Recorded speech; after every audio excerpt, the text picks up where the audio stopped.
Hello everyone, welcome. आज हम करने वाले हैं हमारा ज्योग्राफी की एनसीईआरटी क्लास 8 की हम शुरू करने जा रहे हैं। और हम करने वाले हैं ज्योग्राफी, हमारा सब्जेक्ट होगा, पहला चैप्टर होगा इसमें संसाधन। इसके बारे में हम पढ़ेंगे आज, संसाधनों के बारे में। संसाधन नाम से ही पता चलता है कि हम किस चीज़ के बारे में पढ़ने वाले हैं। और एक क्वेश्चन या फिर हो सकता है 2 क्वेश्चन भी आपसे पूछ ले कि नवीकरणीय संसाधन, अनवीकरणीय के बारे में बताओ, प्राकृतिक संसाधन के बारे में बताओ। इन सब के बारे में कोई ना कोई क्वेश्चन आपसे ज़रूर पूछ लेगा, या फिर आपको संसाधन दे देगा और पूछ लेगा कि ये संसाधन नवीकरण है, अनवीकरणीय है, प्राकृतिक है, मानव निर्मित है। ये संसाधन के बारे में आपसे पूछ सकता है। तो हम ये स्टार्ट कर रहे हैं आज क्लास 8 की एनसीईआरटी। और सबसे पहला हमने लिया है ज्योग्राफी।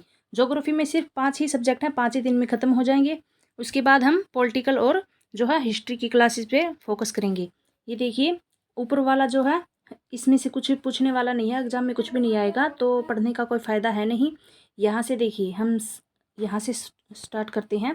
ये देखिए, जल, विद्युत, रिक्शा, सब्जियाँ और क्या है, पाठ्य पुस्तक, सभी कुछ एक जैसा है। सभी में क्या है, कुछ ना कुछ एक जैसा है।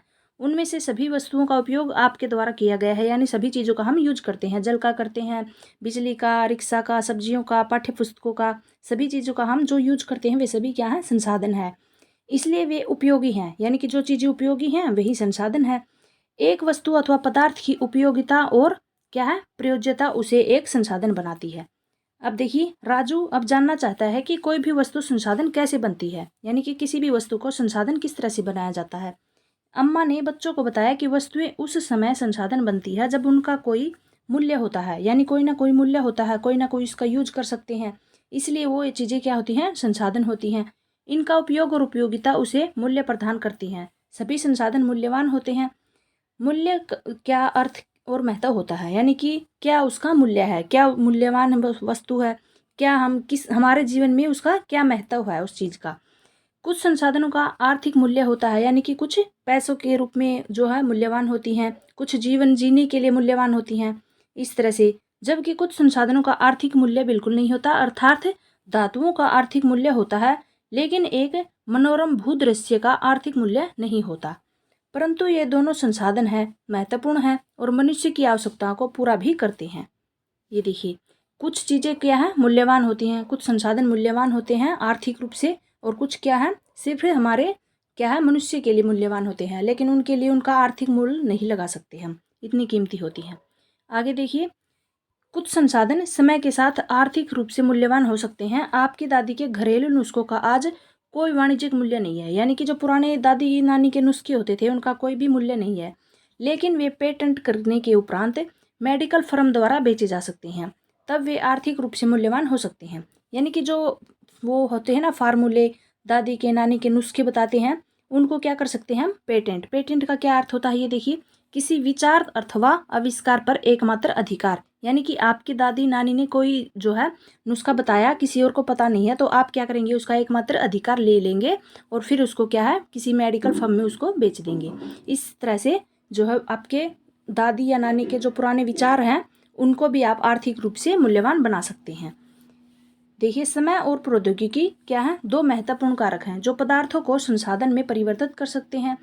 दोनों लोगों की आवश्यकताओं से संबंधित हैं और लोग स्वयं ही सबसे महत्वपूर्ण संसाधन है, यानी कि लोग सबसे महत्वपूर्ण संसाधन क्या है, स्वयं खुद लोग हैं। ये लोगों के विचार, ज्ञान, आविष्कार और खोज ही है जो कि अधिक संसाधनों की रचना करते हैं, संसाधनों की रचना करते हैं या उनकी खोज करते हैं। प्रत्येक खोज या आविष्कार से बहुत से अन्य खोज और आविष्कार होते हैं। आग की खोज से खाना पकाने की पद्धति और अन्य प्रक्रियाओं का प्रचलन हुआ। पहले आग की खोज हुई, फिर खाना पकाने की पद्धति, अन्य प्रक्रियाएं चली, इस प्रकार से। जबकि पहिए के आविष्कार से अंततः परिवहन की नवीनतम विधियों का विकास हुआ। जल विद्युत बनाने की प्रौद्योगिकी ने तेजी से बहते जल से ऊर्जा उत्पन्न करके उसे एक महत्वपूर्ण संसाधन बना दिया, यानी कि जल ऐसे ही बेवजह बहता रहता था, उससे फिर बिजली बनाने लगे।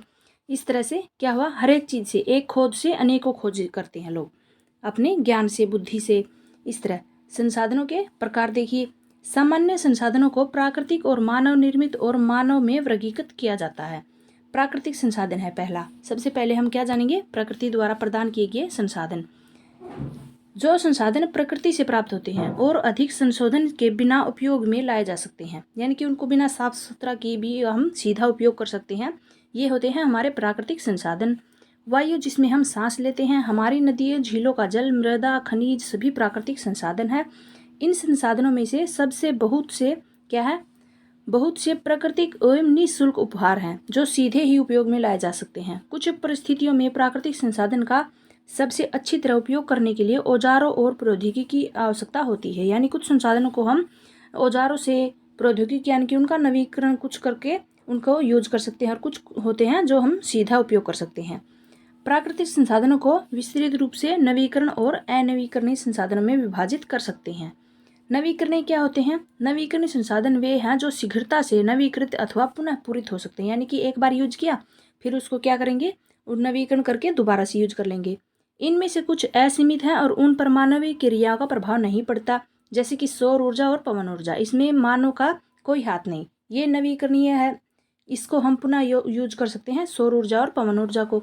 लेकिन फिर भी कुछ नवीकरण संसाधन है, जैसे कि जल को एक बार यूज कर लेंगे, फिर उसको क्या करेंगे, दोबारा से भी यूज कर सकते हैं, उसको फिल्टर वगैरह करके। मृदा हो गई, वन का लापरवाही से किया गया उपयोग उनके भंडारण को प्रभावित कर सकता है।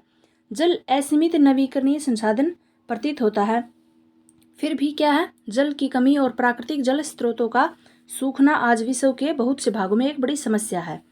अनवीकरणीय संसाधन क्या होते हैं? वे संसाधन जिनका भंडार सीमित है, यानी कुछ समय के लिए है। भंडार एक बार समाप्त होने के बाद वे नवीकृत अथवा पुनः पूरित होने में हजारों वर्ष, ऐसा नहीं है कि वो पुनः पूरित होंगे नहीं, लेकिन क्या होंगे, हजारों वर्ष लग जाएंगे। तब तक क्या होगा, अगली से अगली पीढ़ियां आ जाएंगी। फिर देखिए, यह अवधि मानव जीवन की अवधि से बहुत ही अधिक होती है, यानी कि कई वर्षों के बाद ये जो है पुनः पूरित होंगे, न के बराबर ही लगा लो। इस प्रकार के संसाधन अनवीकरणीय संसाधन कहलाते हैं। और जैसे कि यहाँ पर एग्जाम्पल दिया है, कोयला, पेट्रोलियम, प्राकृतिक गैस, इसके कुछ उदाहरण हैं। प्राकृतिक संसाधनों का वितरण भूभाग, जलवायु, ऊंचाई जैसे अनेक भौतिक कारकों पर निर्भर करता है। पृथ्वी पर इन कारकों में विभिन्नता होने के कारण संसाधनों का वितरण असमान है, यानी कि कहीं पर क्या है, संसाधन अधिक है, कहीं पर कम है। किस वजह से है, ये आप देख सकते हैं। मानव निर्मित संसाधन, मानव निर्मित संसाधन कौन कौन से हैं? कभी कभी प्राकृतिक पदार्थ तब संसाधन बन जाते हैं जब उनका मूल रूप बदल दिया जाता है। देखिए, जब उनका मूल रूप चेंज कर देंगे तो प्राकृतिक पदार्थ क्या संसाधन बन जाएंगे। लौह अयस्क, यानी कि लौह अयस्क को पहले यूज नहीं करते थे, उस समय तक संसाधन नहीं था जब तक लोगों ने उससे लोहा बनाना नहीं सीख लिया। जब उसका लोहा बन गया तो उसका यूज होने लगा। लोग प्राकृतिक संसाधनों का उपयोग पुल, सड़क, मशीन, वाहन बनाने में करते हैं और मानव निर्मित संसाधन के नाम से ये जाने जाते हैं। प्रौद्योगिकी भी एक मानव निर्मित संसाधन है। क्या है? प्रौद्योगिकी एक मानव निर्मित संसाधन है। आगे देखिए, मानव संसाधन कौन से हैं? लोग और अधिक संसाधन बनाने के लिए क्या करते हैं, प्रकृति का सबसे अच्छा उपयोग तभी कर सकते हैं जब उसके पास ऐसा करने का ज्ञान होगा, कौशल होगा और प्रौद्योगिकी अथवा उपलब्ध होगी। इसलिए मनुष्य एक विशिष्ट प्रकार का संसाधन है, यानी कि मनुष्य भी एक संसाधन है। संसाधनों का संरक्षण,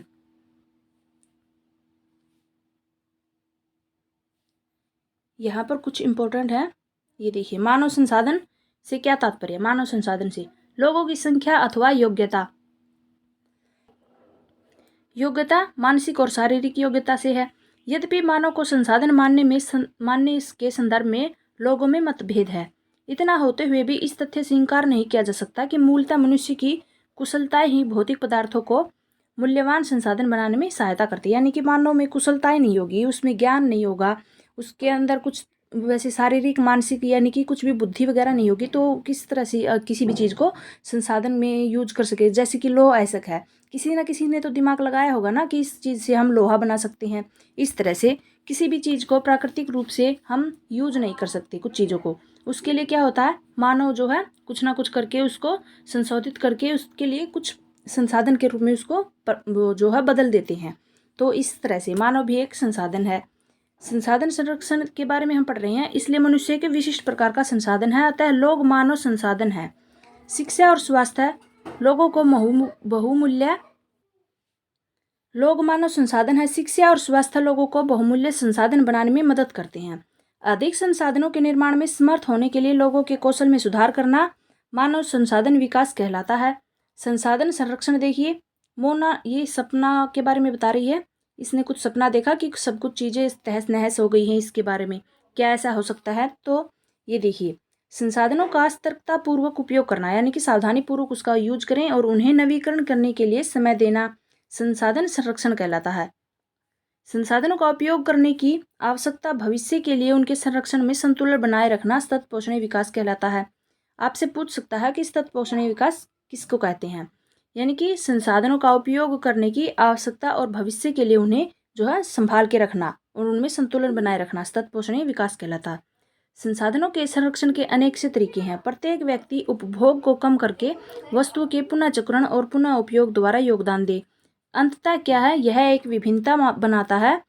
क्या है? क्योंकि सभी जीवन एक दूसरे से जुड़े हुए हैं, इसलिए हम उसको क्या करेंगे, ये देखिए सतत पोषणीय विकास के कुछ सिद्धांत हैं। सभी एक दूसरे से जुड़े हुए हैं, इसका क्या है, उनको सावधानी से यूज करना है और पुनः चक्रण यानी फिर पुनः उपयोग करने पर उसका जोर देना है, ध्यान देना होगा, चीज़ों का बचा के रखेंगे अगली पीढ़ियों के लिए।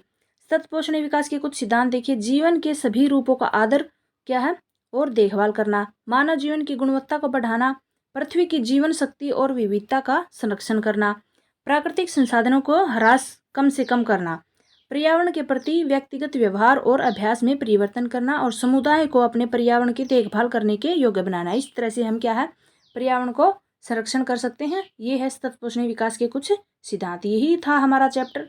ये देखिए, यानी कि इससे है क्या है, ये कहानी दी गई है कि कुछ जो बच्चे हैं वो इन सभी चीज़ों के बारे में जानते हैं। उनकी अम्मा उनको बताती है कि पर्यावरण संरक्षण क्या होता है, सतत पोषणीय विकास क्या होता है, इससे हम आगे के लिए चीज़ों को बचा के रख सकते हैं। और इन सभी के बारे में पढ़ करके क्या करते हैं बच्चे, जो है यहाँ पर चित्र दिया गया है, ये देखिए, चीज़ों को अच्छे से संभाल के रखने की कोशिश करिए। देखिए, बिजली को बंद कर रहे हैं, पानी को टपकने से बचा रही हैं। ये जो कुछ चीज़ें हैं इनको जो है निकाल करके पुनः उनका उपयोग कर रहे हैं कुछ नई चीज़ें बनाने में। इस तरह से क्या है, बच्चों को, सभी को, हमें भी घर में जो छोटे बच्चे इनको इन चीज़ों से अवगत कराना चाहिए कि जो संसाधन है वो कुछ ही समय के लिए है, लेकिन हम उनका अच्छे से यूज करेंगे तो हमारे आने वाली पीढ़ियाँ क्या है उनका अच्छे से उपयोग कर पाएगी। अच्छे से उनको क्या है, उनको भी किसी भी चीज़ की कमी नहीं होगी अगर हम इन चीज़ों को संभाल के और अच्छे से यूज करेंगे तो उनका पुनः उपयोग करेंगे बार बार चीज़ों का। इस तरह से ये था हमारा चैप्टर। एक ना एक, दो या एक क्वेश्चन जरूर आएगा इससे, इस चैप्टर से। तो बिल्कुल आसान सा चैप्टर है। वीडियो अच्छी लगी तो वीडियो को लाइक, चैनल को जो है सब्सक्राइब जरूर कर लेना और वीडियो को शेयर कर देना। मिलते हैं कल अगली वीडियो में, तब के लिए बाय बाय सभी को। और अब के एग्ज़ाम के लिए सभी को ऑल द बेस्ट।